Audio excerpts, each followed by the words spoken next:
Alright, what's up guys? Nandito tayo ngayon sa may McKinley, Upper McKinley. Nandito tayo sa tapat ng Yokai Tsukuji. So, we've been lucky enough to be invited to their restaurant.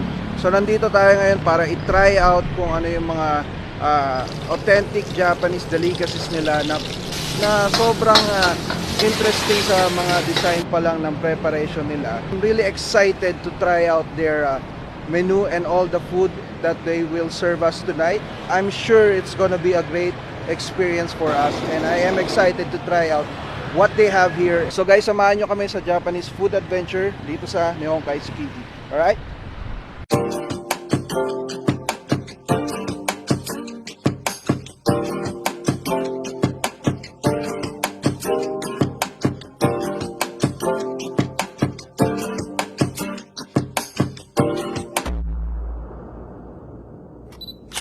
Okay, so nasa loob na tayo ng Nihonkai guys. Pagpasok mo pa lang, yung ambience ng lugar nila, it's very authentic na traditional Japanese restaurant. So, medyo relaxing yung vibe niya.